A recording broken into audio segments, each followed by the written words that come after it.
Good morning बच्चों। मैं रामस्वरूप डबरिया, व्याख्याता राजनीति विज्ञान। आज से आपके लिए कक्षा 10 जो बोर्ड की क्लास है उसके लिए सामाजिक विज्ञान का जो अध्ययन सामग्री है उसके लिए मैं छोटे छोटे भागों में आपको समझाने का प्रयास करूंगा, क्योंकि अभी तक आपकी जो सामाजिक विज्ञान है उसकी परीक्षा भी नहीं लगी है। तो परीक्षा की दृष्टि से मैंने जो लेसन है पहले पार्ट से शुरुआत नहीं करके जो बीच में से शुरुआत की है, आपका जो लेसन नंबर 14 है उससे की है, क्योंकि जो ज़्यादा अंक के लेसन है उनको अपन पहले लेंगे ताकि आपको समझने में भी दिक्कत नहीं आए और अच्छे नंबर भी प्राप्त करो। देखो, परीक्षा आपकी जून लास्ट में लगे, जुलाई में लगे, तब तक अपन एक बार अपना ये कोर्स कंप्लीट कर लेंगे। तो इसलिए मेरे मन में एक विचार आया, क्यों ना हम बच्चों के लिए ऑनलाइन क्लासों का प्रबंध करें। तो मैंने आज शुरुआत की है। मैं मानता हूँ कि मेरा वीडियो आपको अच्छा लगेगा, तो आप इसे शेयर करें, लाइक करें और सब्सक्राइब करें। और साथ ही साथ बच्चों, आप बेल आइकन जो घंटी आपको दिखाई देती है नीचे, उसको भी क्लिक करें ताकि जब जब भी मैं ये लेसन तैयार करूं परीक्षा उपयोगी आपके लिए, तो आपको पता चल सके। तो आइए आज हम पढ़ते हैं आपके माध्यमिक शिक्षा बोर्ड राजस्थान की जो सामाजिक विज्ञान की अभ्यास पुस्तिका है उसमें 14वां पाठ है आर्थिक अवधारणाएं एवं नियोजन। बहुत ही अच्छा पाठ है और अच्छे क्वेश्चन आते हैं इसमें, तो इसलिए हमें इसके बारे में पढ़ना है, समझना है, प्रश्न कैसे बनते हैं, तो वो चीज़ है। तो इसकी शुरुआत में हम देखते हैं, इसकी शुरुआत में जो अध्ययन बिंदु है मुख्य, वो पहला है राष्ट्रीय आय। अब राष्ट्रीय आय के बारे में इसका परिचय हम सबसे पहले जानते हैं कि क्या है राष्ट्रीय आय। सबसे पहले तो ये देखिए कि आप रोजाना के जीवन में घर परिवार में कहीं आते जाते हो, वहां शब्द सुनते हो आय। तो ये एक सामान्य शब्द है कि मेरी आय इतनी है, मेरी इनकम इतनी है। तो ये आय क्या है? इससे व्यक्ति और परिवार उसके कल्याण के लिए ये आवश्यक होती है। वैसे तो हम माने कि व्यक्ति के या परिवार के कल्याण के लिए सिर्फ आय ही काफी नहीं है, और भी अनेक ऐसे तत्व हैं जो कल्याण में सहायक होती है। लेकिन फिर भी जो अनेक तत्व है उन सब तत्वों में सबसे ज्यादा प्रभावित करने वाला जो तत्व है वो आय है। इसलिए व्यक्ति के आर्थिक कल्याण की बात जो हम करेंगे वो आय के माध्यम से। इसी प्रकार व्यक्ति और परिवार की तरह किसी भी देश की आर्थिक स्थिति का पता लगाने के लिए, आर्थिक कल्याण का पता लगाने के लिए राष्ट्रीय आय की आवश्यकता होती है। तो राष्ट्रीय आय समझ गए हम, व्यक्ति और परिवार के लिए जिस प्रकार जरूरी है उसी प्रकार राष्ट्र के लिए या देश के लिए भी जरूरी होती है। अब ये राष्ट्रीय आय क्यों करनी चाहिए, राष्ट्रीय आय की गणना क्यों जरूरी है, इसके कुछ बिंदु है, उन बिंदुओं की अपन चर्चा करते हैं कि राष्ट्रीय आय क्यों जरूरी है, क्यों महत्वपूर्ण है। प्रश्न भी बनता है इसका कि राष्ट्रीय आय की गणना क्यों आवश्यक है, बताइए। राष्ट्रीय आय की गणना क्यों आवश्यक है, बताइए। तो इसके लिए 4 बातें निकल के आती है सामने कि राष्ट्रीय आय की गणना क्यों महत्वपूर्ण है। पहली बात है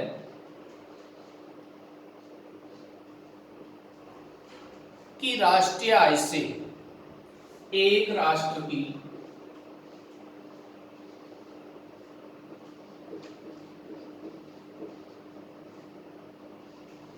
एक राष्ट्र की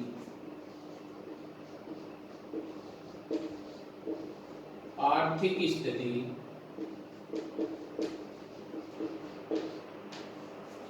एवं आर्थिक प्रगति का ज्ञान होता है।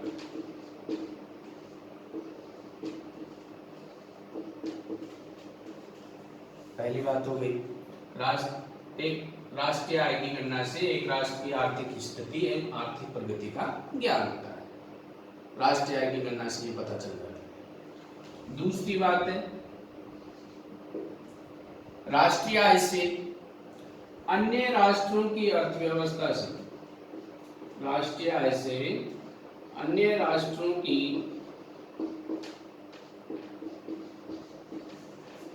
अर्थव्यवस्था से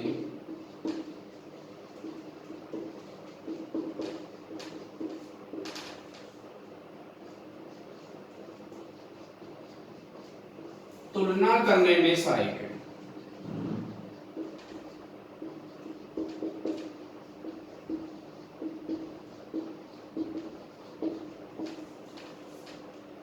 हमारे देश की राष्ट्रीय आय की गणना कर लिए, दूसरा देश है चाहे चीन है, अमेरिका है, जापान है, फ्रांस है, तो उनकी राष्ट्रीय आय की गणना और अपने देश की राष्ट्रीय आय से तुलना कर सकते हैं कि वो अपने से कितने आगे हैं, तो तुलना करने के लिए।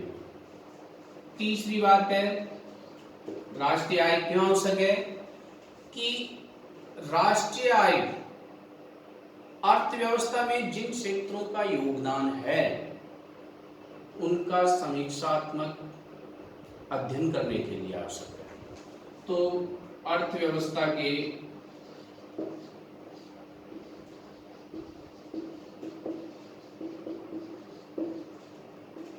क्षेत्रों का योगदान,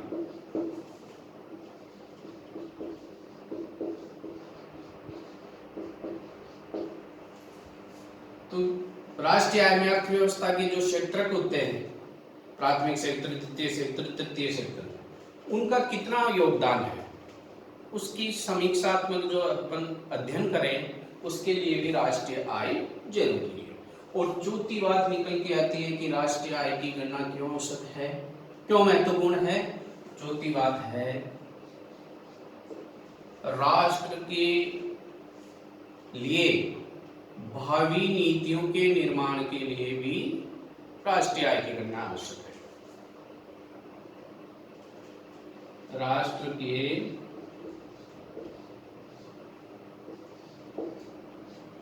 लिए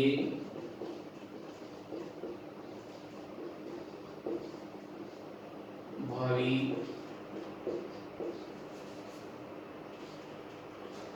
नीति निर्माण हेतु जरूरी। किसी भी देश के लिए भविष्य के लिए जो योजनाएं बनती है, अर्थव्यवस्था को मजबूती प्रदान करने की जो काम होते हैं, तो उसके लिए भी राष्ट्रीय आय की गणना जरूरी है। इन चार बातों के आधार पे हम कह सकते हैं कि राष्ट्रीय आय की गणना जरूरी है। तो प्रश्न आ जाए कि राष्ट्रीय आय क्यों महत्वपूर्ण है, समझाइए। तो हमें ये चार बातें लिखनी है और आपका आंसर सही। ये तो था अपने राष्ट्रीय आय का सामान्य परिचय। अब अपने मन में एक बात उठती है कि राष्ट्रीय आय कहते किसे, क्या चीज शामिल होती है, तो उसके बारे में अपन अध्ययन करते हैं। तो इसकी एक परिभाषा इसका मैं बताता हूं आपको।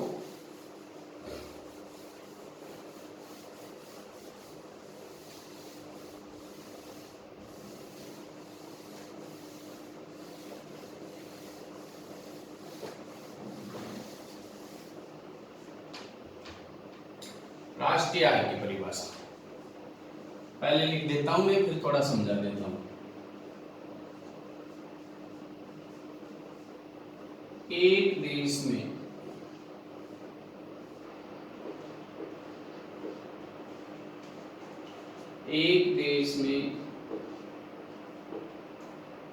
एक वर्ष में 1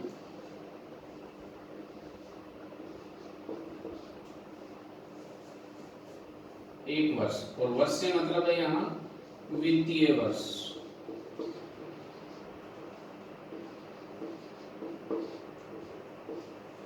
एक देश में एक वर्ष में उत्पादित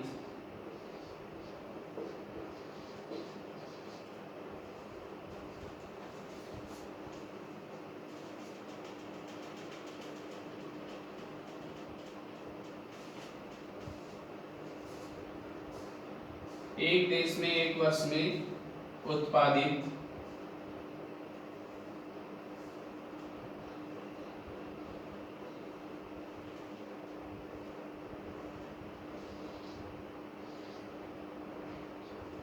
वस्तुओं एवं सेवाओं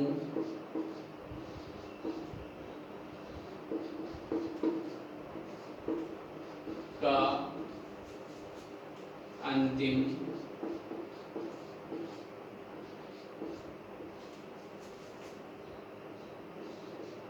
बाजार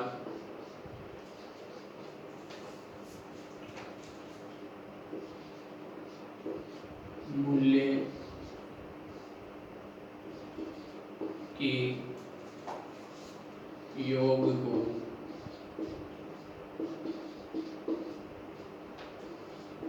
राष्ट्रीय आय कहते हैं।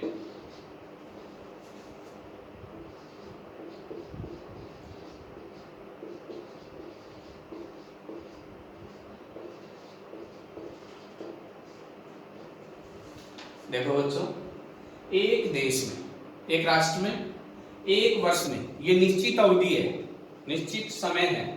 एक देश में एक वर्ष में, और वो वर्ष है वित्तीय वर्ष। वित्तीय वर्ष क्या होता है वो मैं अभी बता देता हूं आपको। उत्पादित वस्तुओं एवं सेवाओं का अंतिम बाजार मूल्य के योग को राष्ट्रीय आय कहते हैं। वस्तुओं सेवाओं के, यहां की ये राष्ट्रीय आय की परिभाषा है। परीक्षा में छोटा 1 नंबर का प्रश्न इसमें पूछ लेते हैं कभी कभी, और हमें ध्यान देना चाहिए, बहुत इजी है। राष्ट्रीय आय किसे कहते हैं, राष्ट्रीय आय की परिभाषा लिखो, राष्ट्रीय आय से क्या तात्पर्य है, तो ये सब एक ही बात होती है, तो हमें ये बात लिख देनी है। बहुत इजी है। एक देश में एक वर्ष में उत्पादित वस्तुओं एवं सेवाओं का अंतिम बाजार मूल्य का योग ही राष्ट्रीय आय कहलाता है। योग। अब इसमें 2 चीजें आई निकल के, एक है वित्तीय वर्ष और एक है उत्पादन या उत्पादन हम कह सकते हैं, आपकी किताब में भी लिखा हुआ है। वित्तीय वर्ष की एक निश्चित समय होता है कि जहां से शुरू होके कहां पर उसकी समाप्ति होती है। भारत में वित्तीय वर्ष होता है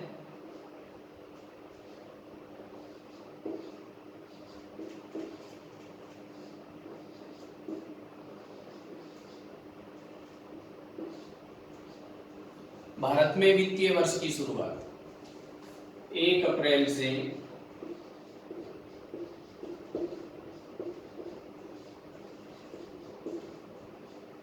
31 मार्च तक।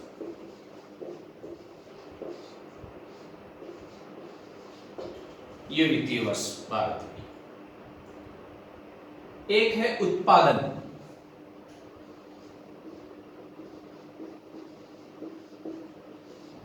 उत्पादन क्या है? उत्पादन में होता है कि उपयोगिता का जो सृजन है, उपयोगिता का सृजन तथा जो मौद्रिक मूल्य है उसका सृजन, वो ही उत्पादन होता है।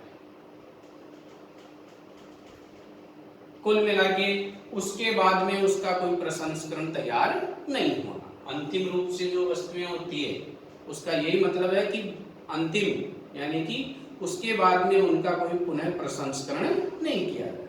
तो उत्पादन में उपयोगिता का सृजन और मौद्रिक मूल्य का सृजन शामिल किया जाता है। ये राष्ट्रीय आय की परिभाषा हो गई। अब राष्ट्रीय आय के साथ में हम कई बार देखते हैं, राष्ट्रीय आय के साथ कुछ शब्द चलते हैं, कुछ अवधारणाएं चलती है, वो भी इसी से मिलते जुलते हैं। उन शब्दों को भी हमें ध्यान में रखना है। जैसे मैं आपको बता दूं कि सकल राष्ट्रीय उत्पाद,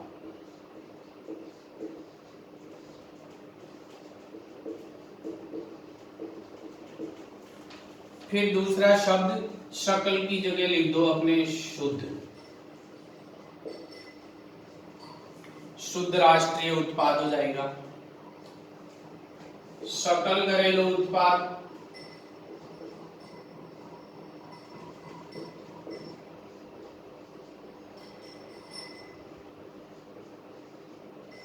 इसी के साथ में शब्द चलता है शुद्ध घरेलू उत्पाद।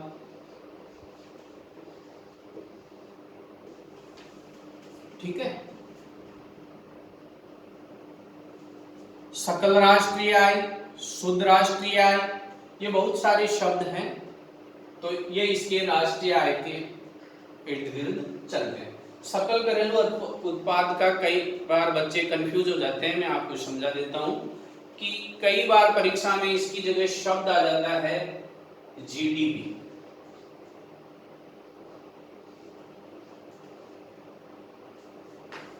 जीडीपी क्या है? बच्चों ने किताब में पढ़ा है सकल घरेलू उत्पाद, जीडीपी आते हैं कंफ्यूजन। तो इसका जो अंग्रेजी में बोलते हैं उसका शॉर्ट नेम है gross domestic product, gross domestic product, सकल घरेलू उत्पाद। और जहां पे शुद्ध लिखा हुआ है वहां नेट लगा दो, एनईटी नेट। तो ये इसके शब्द चलते हैं कुछ, तो इनको हमें ध्यान में रखना है। अब इसके साथ में राष्ट्रीय आय के साथ में प्रति व्यक्ति आय और चलता है, तो उसके बारे में भी अपन समझ लेते हैं। ये राष्ट्रीय आय मैं मानता हूं आपकी समझ में आ गया होगा। अब अपना नेक्स्ट है प्रति व्यक्ति आय। ज्यादा अपन टॉपिक आज पढ़ेंगे नहीं, थोड़ा थोड़ा खंडों में पढ़ेंगे ताकि आपके आसानी से समझ में आए।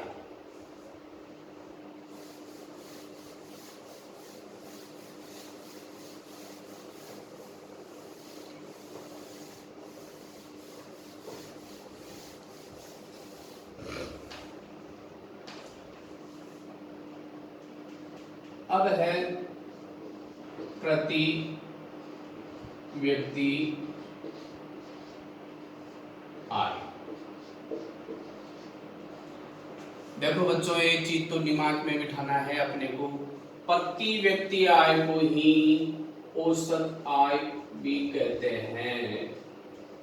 प्रति व्यक्ति आय को ही हम औसत आय कहते हैं। अब देखो, जब राष्ट्रीय आय का अध्ययन कर रहे हैं, गणना कर रहे हैं, तो प्रति व्यक्ति आय की कहां जरूरत है? तो एक समस्या सामने आई कि राष्ट्रीय आय में क्या होता है कि जो जनसंख्या का परिवर्तन होता है वो उस चीज में गणना में शामिल नहीं होता है। इसलिए पूर्ण रूप से आर्थिक कल्याण की जो बात है उसको निकालने के लिए, उसका अध्ययन करने के लिए प्रति व्यक्ति आय भी बहुत जरूरी है। तो जनसंख्या का परिवर्तन प्रति व्यक्ति आय या औसत आय में शामिल होता है। अब प्रति व्यक्ति आय या औसत आय कैसे निकालते हैं? तो इसमें बहुत ही सीधी सी बात है कि प्रति व्यक्ति आय एक देश की जो कुल आय है उसमें कुल जनसंख्या से विभाजित किया जाता है। एक देश की कुल आय बटा उस देश की कुल जनसंख्या, ये इसका एक सूत्र है, वो मैं लिख देता हूं। प्रति व्यक्ति आय बराबर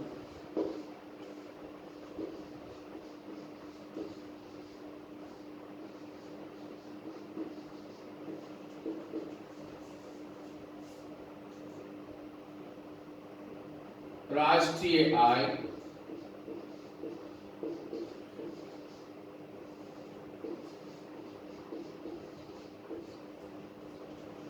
बटा में कुल जनसंख्या।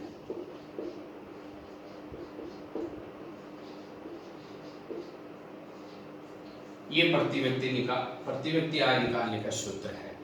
इसी से आप परिभाषा पूछ ले, सूत्र पूछ ले तो सूत्र लिख दो, परिभाषा पूछे तो परिभाषा, दोनों में यदि आप यही चीज लिख दो कोई दिक्कत वाली बात नहीं। या आप बना सकते हो कि प्रति व्यक्ति आय ज्ञात करने के लिए एक देश की कुल राष्ट्रीय आय में कुल जनसंख्या से विभाजित करके निकाल सकते हैं।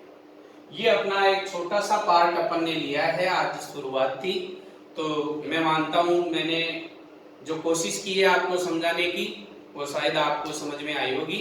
तो आप मेरा वीडियो सब्सक्राइब करें और बेल आइकन को जो घंटी है उसको दबाएं, ताकि समय समय पे जो भी लेसन में तैयार करूं आपको उसकी सूचना मिलती रहे। जय हिंद, जय भारत।